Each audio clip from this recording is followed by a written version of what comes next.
Very good. Good morning to those in the United States. Good afternoon to those of you in the UK. Welcome again to our evidence-based mental health Google Hangout. Today we're going to be discussing bullying victimization and the risk of psychotic phenomena, along with an opportunity to discuss the clinical implications of the study. Today we're joined by the author of a recent Lancet Psychiatry paper examining two large data sets about this topic. Matthew Broome is the Senior Clinical Research Fellow at the Department of Psychiatry at University of Oxford and consulting psychiatrist at the Oxford Early Intervention and Psychosis Service, part of Oxford Health NHS Foundation Trust, and an honorary associate clinical professor of psychiatry at Warwick Medical School, University of Warwick. He's also the associate and handling editor for the British Journal of Psychiatry. We're also joined by Dr. Helen Fisher, who's senior lecturer and MQ fellow from the MRC Social, Genetic, and Developmental Psychiatry Center at the Institute of Psychiatry, Psychology, and Neuroscience at King's College in London. Also, Paul Ramchandani is reader in child and adolescent psychiatry at Imperial College London and consultant psychiatrist in Central and Northwest London Foundation NHS Trust. Again, we're also joined by Andrea Cipriani. Andrea, of course, is Associate Professor and Senior Clinical Researcher in the Department of Psychiatry at the University of Oxford and the Editor-in-Chief of the journal Evidence-Based Mental Health. And I'm Michael Ostacher. I'm an Associate Professor of Psychiatry at Stanford University in the United States.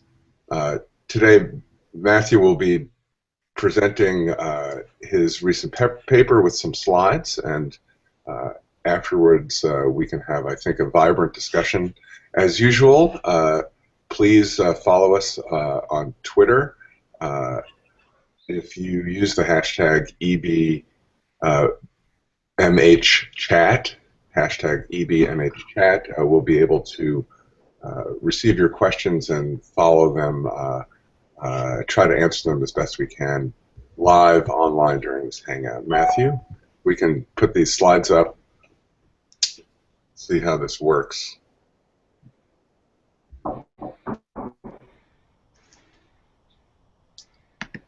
Okay, I'll load the slides up.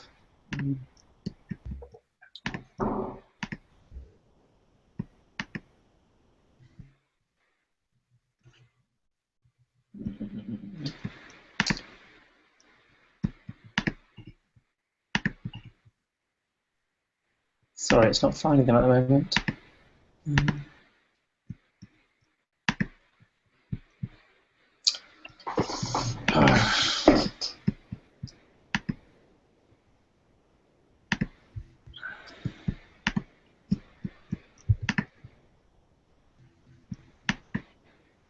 We're all patient, no worries. Good. It's found PowerPoint at last. There we are. Has that appeared? If you can make it full screen on your computer.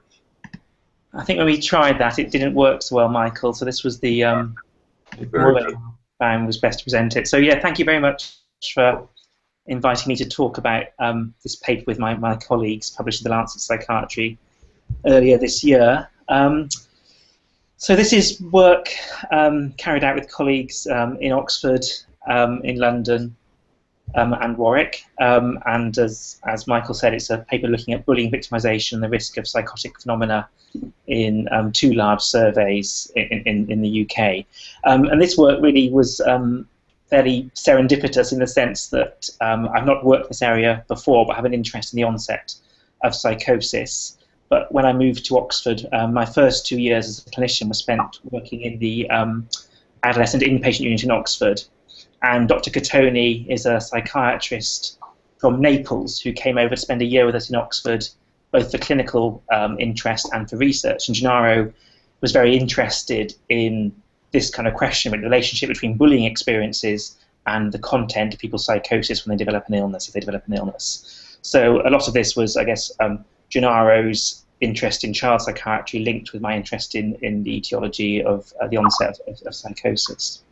So I'll go through these slides now for about 10 minutes. Then, as Michael said, we have a chance to to discuss the paper and perhaps clinical and therapeutic outcomes out of it. Okay, so since as long as I've been doing psychiatry, in the last 15 or so years, models of the onset of psychosis incorporate a variety of different mechanistic accounts into etiology, including social events. And these can be things like abuse, threats, intrusiveness, and intent to harm.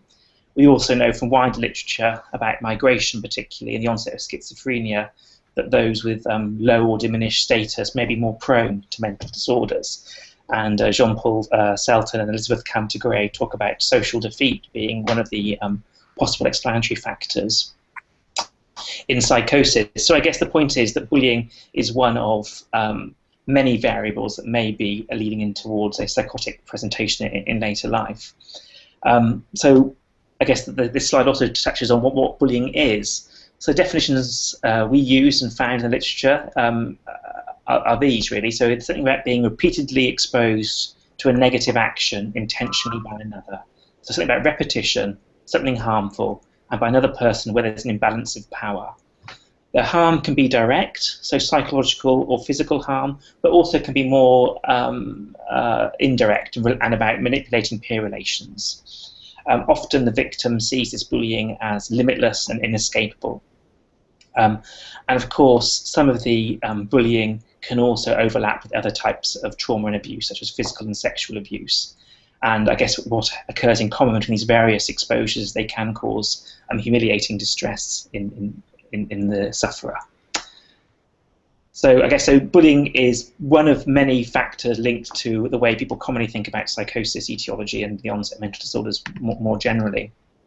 So how might this work? So bullying might impact on psychopathology via various cognitive psychological mechanisms. One could suggest that bullying leads to a change in self-esteem and self-regard. It might lead to the sufferer seeing ambiguous events potentially as more negative, and also having a sort of hypervigilant state of the mind such that one expects future harm to befall you. Previous studies in the literature had demonstrated links between psychotic symptoms and frequency, severity, and the persistence of bullying. So there is stuff in the literature as well, and we were influenced by the work of Helen and Dieter Volker and other colleagues. And the questions that seemed to be there when Gennaro and I began reading the literature were around the specificity of this relationship, really. So how does bullying impact on specific psychotic symptoms, and also whether it's linked to symptoms or experiences rather than the disorder as such. And these were some of the hopes we tried to address in the research study. So we used an established data set, the Adult Psychiatric Mobility Survey. And our aims were to use two surveys from this, the 2000 and 2007 surveys, to answer these two questions, really. So question one is a cross-sectional question. So what is the relationship between the experience of being bullied and having persecutory ideas, hallucinatory experiences, and a probable diagnosis of psychosis as a disorder? So I guess the first 2 points, ideation experiences, could be non-clinical, but the third is a clinical diagnosis of psychosis. And the second aim was a longitudinal aim, so to evaluate the association between being bullied and how psychotic symptoms persist and develop over time. So those are the two goals that we thought these surveys could help us answer. So we used the Adult Psychiatric Mobility Survey, and I think I've put there in the slide a main reference for that. This was a household survey which was designed to be representative of accessing all adults in private households in England. And one adult over 16 years of age was selected from each household. The APMS study proceeded by 2 phases of data collection, a structured interview with screening tools with a non-clinician, a research assistant, and a proportion of participants went through to a second interview with a clinician and a very detailed clinical structured interview called the Schedule for Clinical Assessment in Neuropsychiatry, or SCAN, which has the ability to generate precise diagnosis and details about particular symptoms types. In terms of numbers, you can see there that in the 2000 survey, data was collected on almost around 8,500 participants, and in the 2007 survey, around 7,500. The follow-up data I'll talk about only relates to the 2000 survey and includes an 18-month follow-up of 2,400 participants. So the variables that we were interested in from the APMS study, and this is open access data that others can use, were the history of lifetime bullying, other traumas we were able to get data on. So I've mentioned there in the slide experience of violence, homelessness, expulsion from school, running away from home, serious illness, being institutionalized or in care, and childhood sexual abuse. And we also had data using the psychotic screening questionnaire on particular experiences people may have had. So the item looking at persecutory ideation was looked at with these questions here. You can see at the bottom half of the slide. So people were asked, did you feel that people were against you in the last year, people trying to harm you or your interests, or that people were were plotting to cause you harm? So that's for persecution. Hallucinatory experiences were assessed with questions like, did you hear or see things that people couldn't? And did you hear voices saying words or sentences to you? Okay, so that's the variable we use to look at persecutory ideation and hallucinations. And then the variable that we used from the study to generate probable psychosis was generated in two ways, really. So the most robust way is what I alluded to, really, the outcome of the scan interview in the second stage of the APMS, so meeting criteria for psychosis using the clinical interview, or using the questionnaire measures obtained in phase 1, where we thought psychosis would be likely. And these include things like antipsychotic medication, a psychiatric inpatient stay, hallucinations on the questionnaire I just mentioned, and self-reported diagnosis of psychosis. Finally, data was collected on socio-demographic characteristics, including age, sex, marital status, employment status, ethnic origin, and also on IQ. Okay, so a bit about the analysis. Data was analysed using Starter and SPSS. The data is weighted, so it's representative of the wider UK population. An logistic regression was carried out to find out the relationship between the exposure of bullying and the outcome of probable psychosis, hallucination, and persecutory ideation in both these samples, 2000 and 2007. And as I said, we also had a follow-up analysis in 2000 looking at the development and persistence of the hallucinations and the persecution. It would do a stage regression to look at the effects of multiple traumas, multiple variables, and we're able to adjust the analysis for looking at these traumas and other variables. So move on to the results. So, sorry, a bit of a small slide there. These are just the tables from the paper detailing the cross-sectional analysis. You can see facing me, the left column refers to persecutory ideation, the right column referring to hallucinations, and the top half of the screen is the 2000 survey, and the bottom half of the screen is the 2007 survey. So you can see that unadjusted, there's a significant odds ratio that bullying is associated with both hallucinations and persecutory ideation in both surveys. And as you control for various variables, you see that this odds ratio remains being significant. Does reduce slightly when you add in trauma and childhood sexual abuse, but still remains significant for both of those groups. I'm really just saying the same thing again, really. But you can see that the unadjusted odds ratio for persecutory ideation in both the 2000 and 2007 survey is 2.99. For hallucinosis is 2.39 in 2000 and 2.51 in 2007. As mentioned, when we looked at the table, you can see the controlling for socio-demographics and IQ didn't make a huge difference, but the significance, the association was lessened slightly when you control for trauma and childhood sexual abuse, but the significance maintained. Similarly, not in the tables I've shown you, but the odds ratio for a diagnosis of probable psychosis was 3.91 in 2000 and 3.43 for the 2007 survey. But unlike the more symptom-based approach, controlling for socio-demographics, trauma, and childhood sexual abuse reduce that significance. Okay, so the significance cross-sectionally is most robust for the symptomatic level of variable rather than the disorder level of variable. Okay, so that's the cross-sectional element of the study. The second element is the longitudinal element, and I guess these tables are a little bit similar. So you've got persecutory ideation on the left-hand side of the screen and hallucinations on the right. And I guess along the top you've got incident or new onset, and at the bottom of the screen you've got maintenance or persistence of symptoms. I'll just talk you through those again slightly. So looking at in the 2000 sample, about 20% of participants had persecutory ideation, and about 2/3 of these had the symptom initially. Similarly, those with hallucinations, there are about 4% who had hallucinatory experiences, and about 1/3 had it at the initial point of the survey. See fairly high rates of bullying. Those with persecution hallucination, about 1/3 reported having been a victim of bullying prior. And I guess the sort of key point is in the sort of fourth bullet point, really. So bullying victimization doubled the risk of developing persecutory ideation in those 18 months of follow-up.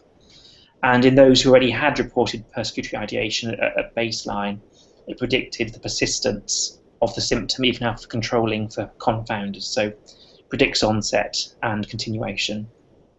Story similar for hallucinations. So hallucinations are also predicted by bullying in a similar way, but with a lower level of significance. Okay, so those are, I guess, the two main elements of the studies. My other slide is a few other results that I thought might be of interest to share with the discussants. So the general rate of bullying in respondents was around 17 to 20% in the samples. Sorry, there's a typo there. So 17% in 2000 and 19 in 2007. The APMS data reassured us in some ways in that it corroborated what was there in the earlier literature, such that bullying tended to cluster as a variable with other traumatic events in the home, particularly violence, sexual abuse, and running away from home. And these offer some validation for the bullying variable as used. The interest Gennaro and I had in trying to compare the effect of bullying on different symptoms, we couldn't really do using the methods and the data we had. But there is a difference in the relative risk of symptom being caused by bullying, much higher for persecutory ideation than hallucination.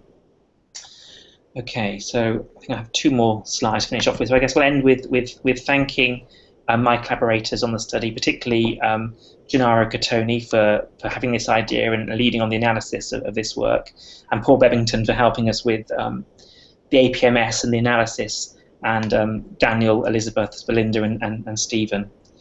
And also to my discussants and to Andrea and Michael for inviting this topic for the EBMH Hangout. Michael asked me for a few suggestions for possible points of discussion, so I'll pop those up, then maybe get rid of them afterwards, perhaps. I'm not sure what people think. But things that occurred to me when I was rereading it, obviously the limitations of the study, what we can and can't do by this methodology. Very importantly, and I guess what motivated me at the time, being an adolescent inpatient psychiatrist, the clinical relevance of this work. More scientifically, so how does this work? So how does bullying cause psychosis? My skeptical point, which I've raised with Gennaro, could there be a third factor that explains this association? Could it be some other factor that means an individual is vulnerable to both bullying and psychosis? The sort of again, the sort of etiological point that interested Gennaro and I. Do different traumas have differential effects on symptoms? And what would be our predictions in the future for the next psychiatric morbidity survey? Will bullying have increased, given that we've been gone through a recession and potentially there's more methods of bullying to take place? And the pictures are meant to allude to the ubiquity of handheld technology and potential cyberbullying. Right. So I'll leave the presentation there, and thank you for listening. And sorry for the slow start. Pretty good. No, very excellent job. And I think a lot to talk about. I think it might make sense to start by talking a little bit about the methodology and some of the limitations of the study. But I think there's a broad opportunity to have a discussion about the clinical implications of this. But So what are some of the limitations of this approach and the data that you're looking at? Do you want me to answer that, Michael, or? Sure. I think that you have the most familiarity with it. If others want to chime in, that would be great. Andrea, Helen, Paul. Okay. I guess one obvious thing is you might be collecting the exposure at a very temporary distal time point when you're doing the study. You're asking individuals to recollect an event that occurred potentially a long time ago. So that's one issue. Some people call effort after meaning, recall bias, and some of the technical terms people use to just describe that. So that's one issue. Can I pick up on that, Matthew? Quickly? I guess as you know, so I spent a bit of time in the work I do thinking about different ways of measuring different types of victimization. And as you're probably aware, my preference is to try and interview people and get a little bit more detail. So I guess the thing that always strikes me with this study, and I appreciate it's a real limitation when you're surveying thousands and thousands of people, but is obviously the method of just working out if someone has been bullied. My understanding is you're showing them basically a card which has the word bullying on it with other types of victimization as well, like sexual abuse, and you're really just asking them to point to the word and just self-identify as having been bullied. And for me, I think that's a reasonable thing to do with thousands and thousands of people. But obviously there are limitations around that in terms of the fact that you don't know often when it occurred. I know you have that maybe in one survey, but you don't obviously know how severe it was. With bullying, often we think it's the real chronicity of it, the frequency of it, and that really gives it potentially the impact. So it's quite interesting you find an association even though you don't. It's probably a mixture of lower levels of bullying and higher, more frequent bullying. But I just wondered if you had any comment on the measurement. No, I agree entirely with what you say, Helen. I think that's an exact point, and people will interpret that word in various different ways, and we haven't got any way of quantifying, as exactly what you say, the intensity, the frequency, the persistence of that. And one of the hypotheses we had, Jara and I, we'd like to test was that the timing of bullying developmentally, and other colleagues may have a view on this, that maybe the earlier would be more linked to persecutory ideation and the later might be more linked to traumatic dissociative type of auditory experiences. That was a hypothesis we would have liked to be able to examine, but because of the coarse grainedness of the data, we weren't able to do that. In our defense, I guess, that kind of trying to bootstrap the bullying variable by other traumas was our attempt to try and make it seem a bit more robust by saying it's not wholly arbitrary. It does connect up with other traumas in a way that follows the wider literature. I think that's probably, in this kind of situation, probably the best you can do. Yeah. I was going to say, I think it nicely illustrates in a way the strengths and some of the difficulties with this kind of study, because you get huge numbers of people, which is fantastic, so you can look at things that you couldn't look at in small numbers of people. You've got the two studies together showing similar sorts of things, and I think that's really fantastic that you've got similar findings. Those limits to what you can show in terms of, you talked about the bullying measure, that's one thing, and the distance in time in terms of how far back people go. That's always going to be a problem with when you're surveying large numbers of people. So I guess, it's nice, it illustrates strengths, but also you can only go so far with this kind of data, can't you? In how far you extrapolate it onto what it might really mean to the everyday. And I guess taking the other side of it, Gennaro is carrying on his research in this area in Naples, but with a very small, detailed qualitative study, where he is interviewing young people with psychosis and trying to get, I guess this question that took him to Oxford, really, trying to match the content of the bullying victimization with the content of the persecution delusions in those with psychosis. So that will give us the richness that this approach obviously does not give us. Yeah. Is it always a retrospective study? That you start from the study you mentioned that Gennaro is carrying out in Naples? Yeah. Is it retrospective, going back and see whether? I think at the moment, I think that is what he's doing now. He's sitting in a sort of child and adolescent psychiatry clinic where he's interviewing young people he sees with psychosis and doing qualitative interviews both about their delusional content, but also about their bullying experience.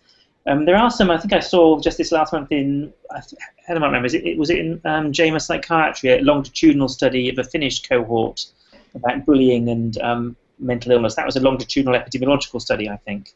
Yeah, so we've, with several of the cohorts in the UK, we've also done some of this work. So using, for instance, the Ausbach birth cohort down in Bristol, also a cohort that I work on here in London, which is a nationally representative cohort of twins that we've been following since birth called ERISC. So in both of those very large studies in the UK with several thousand kids, we've been basically following them since birth. And in the earlier years, you inevitably are asking parents and teachers normally about whether the kids are being bullied. So you ask them at several points over time. So in ERISC, we ask them at 5, 7, and 10 and 12.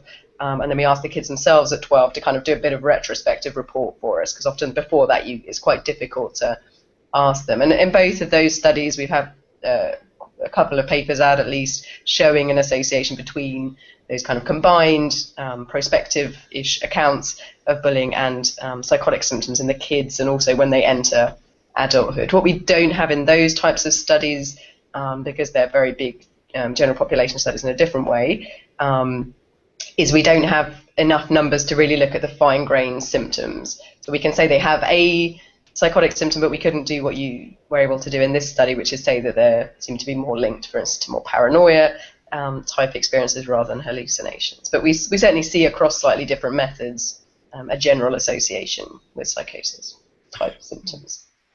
So could you, might be useful to talk a bit more about that. So you're using different cohorts, obviously, with different methodologies, beginning at different time points in participants' lives. And so what's the overlap that you see, or what are the differences that you see in the findings that come out of those studies that you've been involved in compared to this one? I would say we don't really find much difference. I mean, I guess on the broader level, we also find a very similar degree of association between bullying experiences. So these are experiences we would have measured via interview, initially talking to the mums and the teachers actually independently and getting experiences, and also the kid later, and we kind of combine all of that information to decide the kid's being often frequently and quite severely bullied. And those studies show that those experiences are associated with psychotic phenomena, both at sort of age 12 in kids, which we might think is maybe slightly different type of phenomena to adulthood, but also at kind of age 18. So I think actually, despite slightly different methodologies and slightly different ages you're asking in different methods, we're finding actually quite a lot of consistency. What we can't do, as I say, is look a bit more fine-grained at the type of symptoms. Well, I think that's important because for me, the biggest problem in a retrospective study of adults reporting current symptoms and past experiences is recall biases. Yeah. And so if people are more paranoid or psychotic now, they may have remembered having been victimized in the past in a way that might be different for people who are not paranoid. Yeah. So I think it's quite comforting to hear that there's much similarity in outcomes, even if. Go ahead. Yeah. No, please. No, go ahead, Helen. I was going to say, yeah, I mean, I think because you can partial out, if you get the reporter is a different person from the person reporting the bullying experience is the mother or the teacher, and the child is the one that's experiencing the psychotic symptoms, then you're really pulling out that, what we would call shared method variance. You're really showing that it's a slightly different type of effect, which I think is useful. I think just to pick up on that point, and I know Matthew does mention it briefly in the paper in the limitation section, I agree that it's potentially inevitable that we might expect someone with psychosis, particularly a full-blown psychosis, to be particularly biased perhaps in their recall about certain types of experiences. And that is probably true to a degree, the same with people who are maybe depressed and have a more negative perception of the world as well. But certainly in some of the work we've done with people in a clinical population, people with psychotic disorder, certainly they seem to at least consistently report their experiences. So we, for instance, interviewed people about lots of different types of victimization, and we interviewed them again at 7 years later, and they actually report pretty much the same thing. So if they are biased about their perception, at least it's a fairly consistent one. So reliable rather than valid, maybe. But so they may not be as bad as the rest of us, or as bad as the rest of us. We all forget things and have different perceptions, I think. So knowing that there's a certain robustness to this finding across studies, I mean, we should be able to talk a bit about what the implications are for intervention, or what they are clinically, both from in childhood and adolescence and adulthood. Would someone care to take up that topic a bit?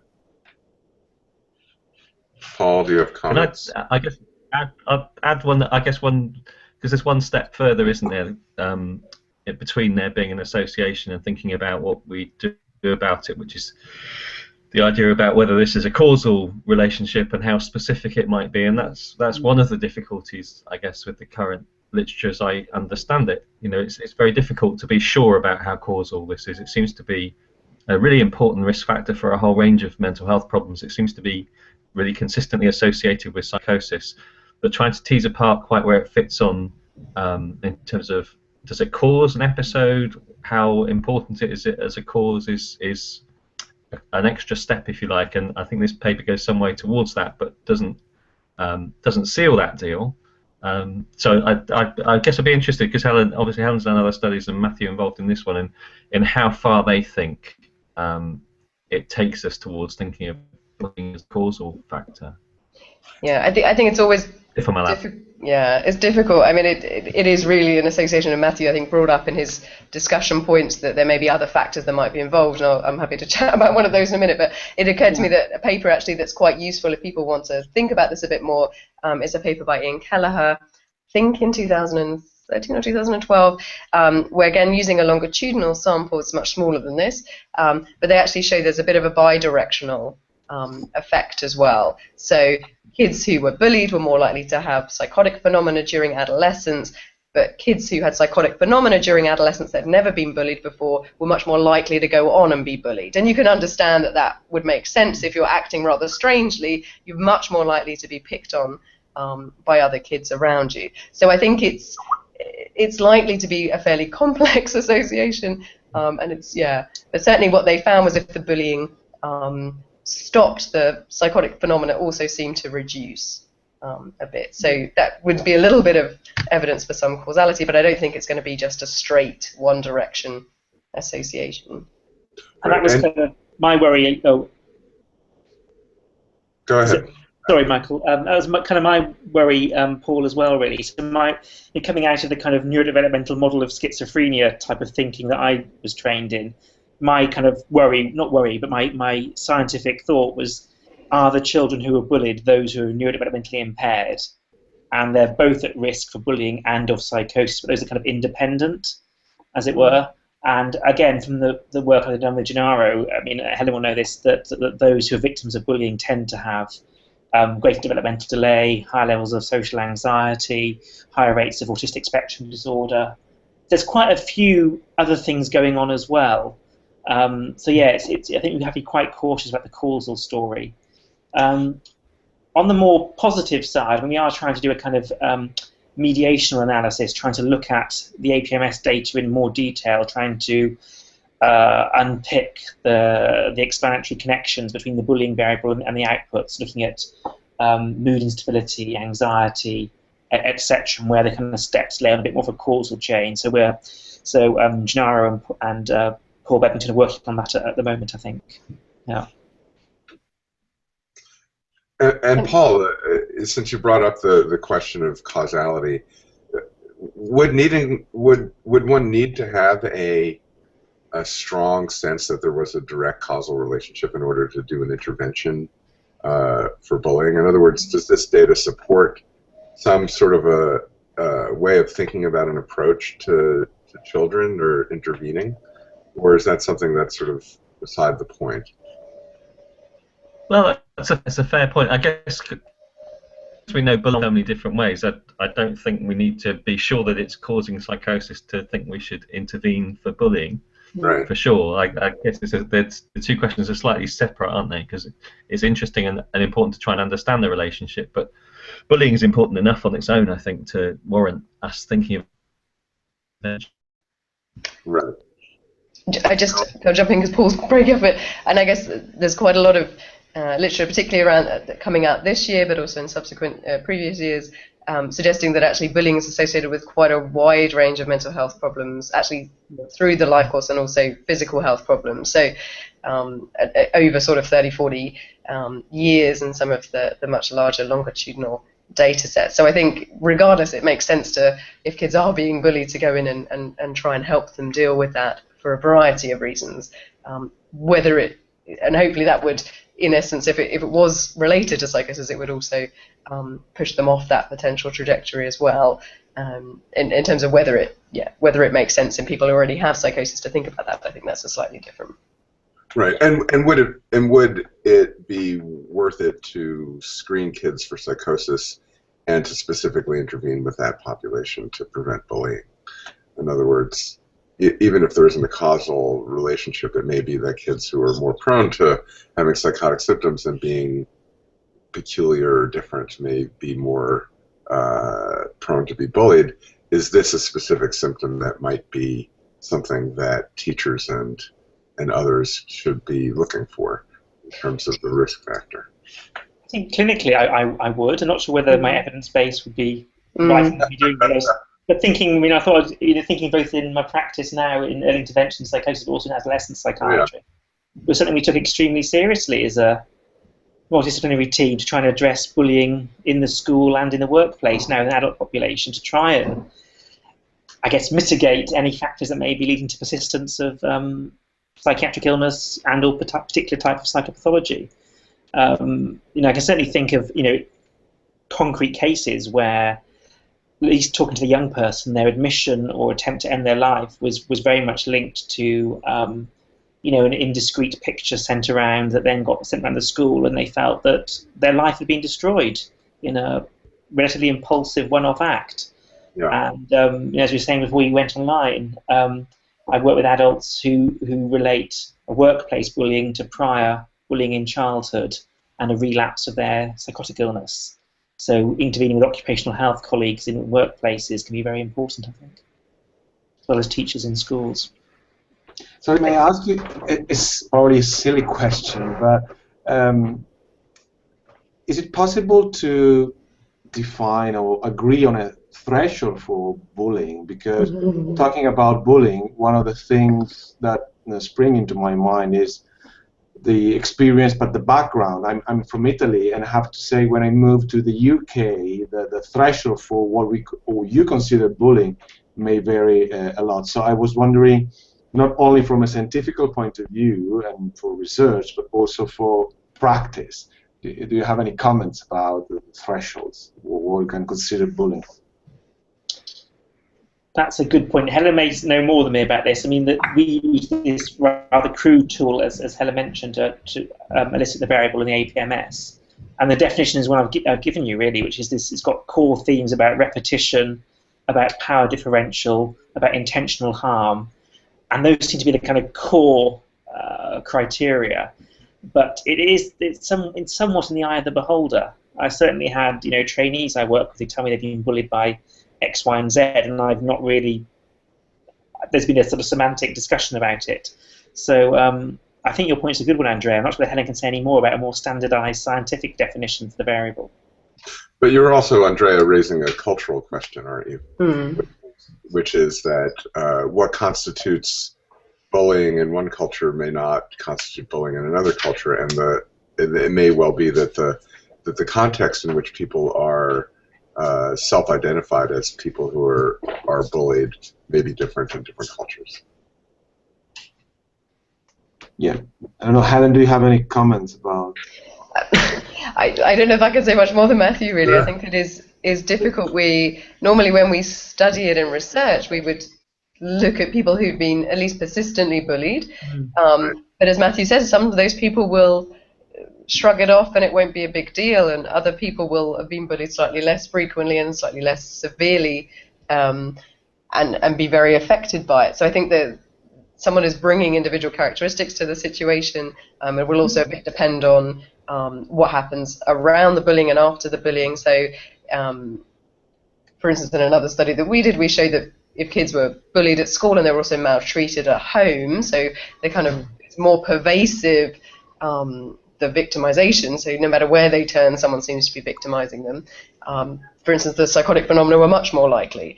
Or if you have someone supportive around, it's protective. So I think it is, that's not really answering your question. I think it is very difficult to decide what that level is, but clearly that would be something we would need to be able to define and think about in order to intervene. People do intervene in schools more generally with bullying because they know it's problematic in a variety of ways. So people are going and doing that work right now in a variety of school settings, and I think in those senses I presume it's more about self-identifying and it's something that's more than a one-off. Right. But as Matthew said, it may well evolve with cyberbullying, where a one-off event might still be seen by millions of people. Yes. And I never thought may have to change a little bit. Until I met Dieter Volk at Warwick, I never thought about the indirect relational bullying that Dieter, said to me is very important. So the idea of the bullying being peer groups being manipulated such that you're excluded from them. And I guess this may have happened to all of us. You have friends in the playground who don't want to play with you, or friend X tells friend Y not to speak to you. That kind of stuff can be as aversive as the punch in the face or the name calling, seemingly. And as Helen said, my worry is that it doesn't stop at the school gate. It pervades your whole life now, potentially. Yeah. I'll take the liberty of moving from evidence to anecdote a bit. I was at my daughter's school. She's 12. At the end of the semester here, she's in a musical theater class, and I went and saw their little end-of-year performance. And as might be expected, the theater crowd is a bit peculiar to begin with, but there are certainly kids in her class who have, if not what used to be called Asperger's syndrome, frank autism. They stick out on the stage. They have, bizarre mannerisms, and they'll blurt things out and shout things out, and the kids just take them in stride. And so it seems to me that the school that she's in has already done something to prevent the bullying of these kids. In other words, there's been clearly an effort by teachers and administration to integrate these children into the school environment, and the kids were clearly accepted and not bullied. I don't know what happens outside of the performance, but you could tell from the performance itself that the kids were not at all bothered by the behaviors of these kids. And so I'm assuming that there was an intervention made that would prevent the bullying of such children. And I don't know how widespread that is, and maybe you can speak about this in the UK, Helen, Paul, others, about what sort of interventions have been made already to prevent bullying. Can I pick up on some of that? I suppose just thinking about the ways we work with families when a child comes to see us and they are being bullied, then the links with school are really critically important. So you work with families and make sure that parents know about bullying, and they can liaise with the school and make sure the school's aware. But there's a wide variety of things that schools do, and some of them very, very proactively. And we see a lot of variability between schools in our area, and particularly the primary schools tend to be more active. The really, really big secondary schools, it can be a lot more challenging. But things like you mentioned, so incorporating children into and being very explicit about bullying, very explicit about what is bullying, what's acceptable, what's not acceptable, and actually intervening when things go wrong can make quite a big difference. Certainly my sense from some of the work that people are doing is that particularly within school bullying, and obviously there are other types of bullying as well, sibling bullying is also a problem, but it is important that the school has actually very clearly taken a lead in saying this is not acceptable, and that they're very consistent in their approach and very proactive in a kind of more zero tolerance type policy, and actually following things up very quickly rather than just ignoring it. That seems to make quite a big difference. But is it possible to measure the impact of these prevention strategies? Are there studies? Are you looking at this kind of intervention and the outcome of this intervention to prevent bullyism and then the consequences?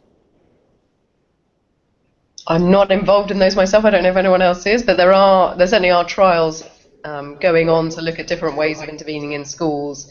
I know Dieter Volk, who's not here, was trying to set up a trial to also think about ways that you might work with primary care and identifying bullying and getting interventions in that way as well. So there are people out there doing it. It's not me, but somebody out there is. Yeah. I mean, it's quite remarkable.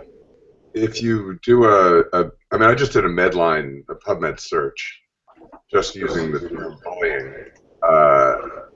There are 3,532 references. All but about 100 of them are after the year 2000. And so it's only been in the last 15 years, really, that this has been a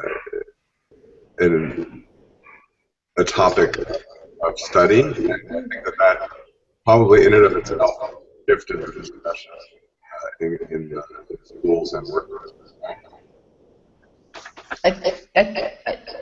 I think before people just thought it was just part of growing up, and yes, that it was exactly. Harmless. I think people started to research and say, actually, wait a second, it actually has quite big mental health and physical health impacts, and we need to actually think about this a bit more carefully. Do you think, Helen, that these studies are equally represented across countries and cultures? Is it more a UK vision? Is it US? You mentioned Finland. I don't know, Mediterranean countries. Are they sensitive to this topic?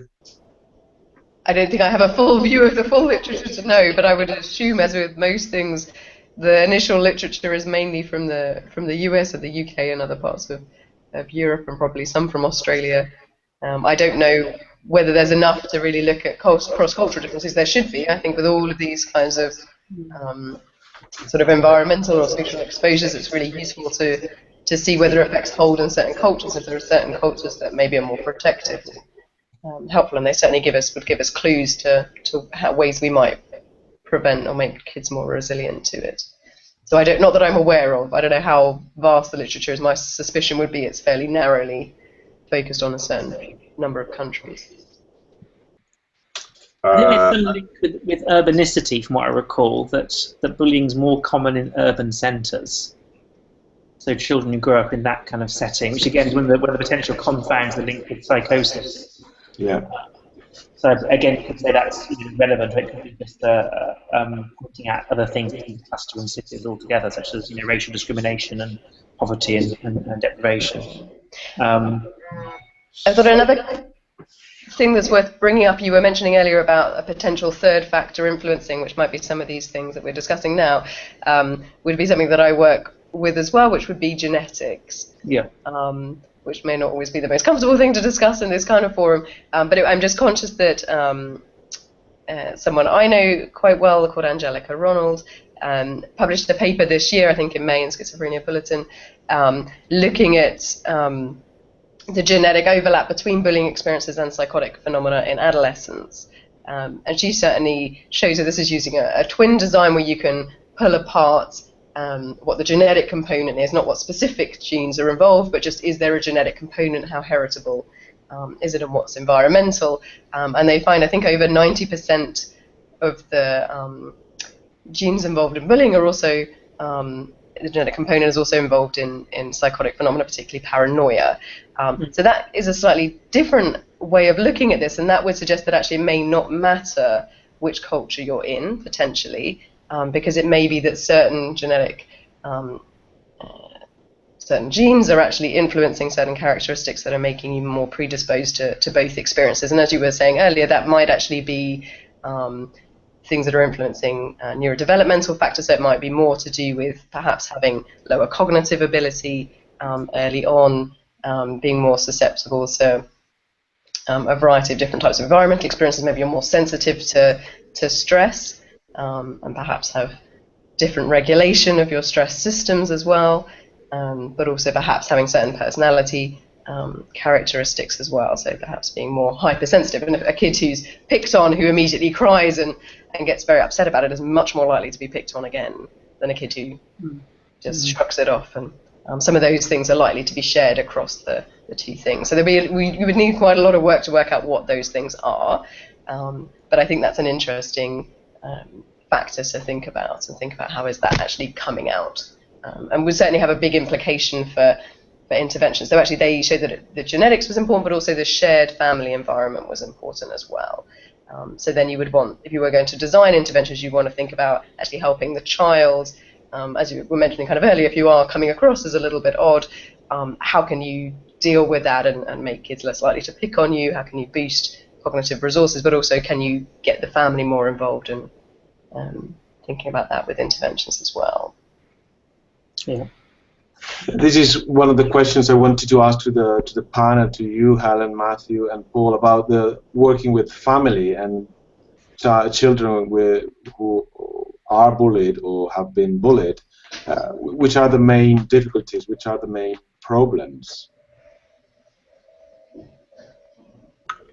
Which are the main problems to tackle, do you mean? Sorry, I didn't hear it very clearly. Sorry, I mean, you need to work with the children and the families, and Helen was mentioning the problem with the family in terms of understanding what's happening, but also there might be directly involved. So I was wondering, clinically speaking, in your daily job, which are the main difficulties, the main challenges in working with children and families about bullyism? I suppose, well, shall I start another? I guess one of the things is that it doesn't usually occur in isolation. There are a whole lot of other challenges and difficulties as well, which maybe reflects the people that come to our clinic, that they have difficulties by the time they get to the clinic. So bullying will be one of several things to be trying to deal with. It's very rare that it's just come with bullying by itself. But we mentioned already trying to help at several different levels. So trying to help parents understand, and then they can advocate really strongly, particularly for younger children with school, and that can be really, really important. So just making sure parents understand what's going on or know about it. Often they do. So that'd be one level of helping in terms of dealing with a parent. The other thing I think is important is we just mentioned, that a lot of these children will be high levels of anxiety, stress, and may be finding difficulties in their social interaction. Social interaction is so important in school, and in life generally. So that might be you're helping them to deal with social situations in different ways, or learn new skills to deal with social situations. And it might be helping them to manage and deal with the distress that's caused by the bullying as well. So there's a few different levels at which we might work with children and their parents. And one of the key things for me is that this often occurs in quite a complex picture. So you're trying to deal with several things at once and work at those different levels. Others may have other things to add. I'm sort of thinking more about, I guess, actual cases, and I think issues that crop up for me, sometimes a young person not wanting to divulge what's happening to them. So quite often they want to keep their family out, and that can be for a variety of reasons. Quite often I see teenagers or young adults who are very concerned about their parents' mental health. So they will tell their clinical team they're suffering and these awful things are happening, but please don't tell mum or dad. So it's quite hard to have a kind of systemic approach to the problem and address their worries without doing that. Also, you kind of get the kind of child you feel like they've got the whole hopes of the family put on them. I'm sure you see this, Paul, in your practice. So they're the one who's going to succeed at school and everything's going to be great. And moving away from that narrative with a family can be quite difficult sometimes. You feel that the distress is not always listened to. So that can be one of the challenges I certainly come across in doing the clinical work with people who've had these experiences. I think there's something else I was just going to think of. I've slipped my mind now. They come back to me.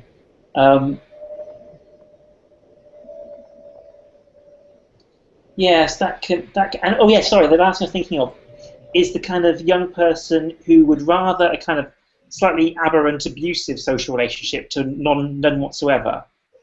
I've certainly had that when I was doing the adolescent job here in Oxford, where young people were with people as their peers, their friends, who were bullying them, but it was the best social relationship they still had. And trying to get them to step back from that was very difficult. So I guess those are the three kind of tricks or difficulties I've come across in clinical practice and trying to talk about bullying more generally with young people and trying to adapt with it. Is two ways of closing the family off, and also the fact they want to keep that peer relationship, however strange it is going. And Helen may have had similar work in her clinical practice. So it's tricky.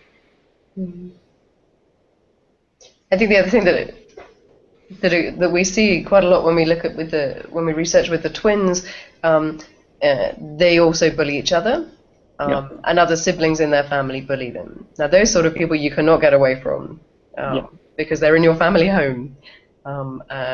So there is, and again, something that people have only just really started writing about in the last year or so, really, sibling bullying. Because again, people just assume that really is part of growing up, and it's just banter between brother and sister. But some of the accounts that we have from the twins, not necessarily always about their own twin, but about other siblings in their family, it's quite extreme. It's not just occasional teasing. Again, this kind of comes back to definition a bit, but often, in quite a lot of physical abuse, quite a lot of consistent emotional abuse of the person we're talking to, and so that is also quite a difficult thing to deal with. And I don't know, we see that clinically, but where actually there is not really the option to distance yourself from that person, and you have to find a way to deal with that, and for the family to deal with that, and they may dismiss it as well. I can't help but make the association between just having this discussion and the social acceptability of bullying with what has happened with smoking in public. So smoking is not acceptable in most places any longer. I haven't been to Paris in a while, but still, even there, they're clamping down, and so smokers are sort of outcasts in a way. And I wonder if just having this discussion in some way makes bullies outcasts. In other words, we're having, over the past couple decades, much more discussion of bullying as being a problem and identifying it, not only from the perspective of intervening with bullies, but from the perspective of children being able to identify when they are being mistreated by others. And I wonder if that will have a longitudinal impact, if people care to comment about that. Yeah, and I think we were talking just off camera earlier, that actually the kids that we probably should be the most worried about are the kids who are both bullies and victims. Yes. So if you're a victim, one of the trajectories you might go on, other than being victimized again in different ways, is to actually go and bully other people to make yourself feel better to a degree. I'm not suggesting you should do that, but people do. And so actually there's some increasing evidence suggests that those kids who are both bullying and engaging, bullied and engaging in bullying, actually have the worst, particularly mental health outcome. Not necessarily, I don't know how many people have really looked at that with psychotic phenomena, but certainly in other types of mental health problems like depression and anxiety and self-harm and suicide. So I agree. I think it is over the last decade, in the same way that other types of things like physical and sexual abuse, people are actually starting to talk about them and are really worried about them and think that is something that is problematic. Bullying has become that way, but I think we don't want to dismiss and outcast people who are bullying, because I think they will need a lot of help, particularly if they are victimized as well. So I think it's important to get a sense of both sides. Yeah. We're going to need to wrap up. Matthew, do you have or if anybody else has a final comment they'd like to make, we can do that. I guess it's maybe a bit, as I was new to this area, so maybe a bit more aware of it clinically and scientifically for the reasons Helen says. I think it's a very fascinating topic to look at because of the long developmental potential lag between the exposure and the outcome, but also the confounds you've talked about, whether it's genetics, neurodevelopmental, etc.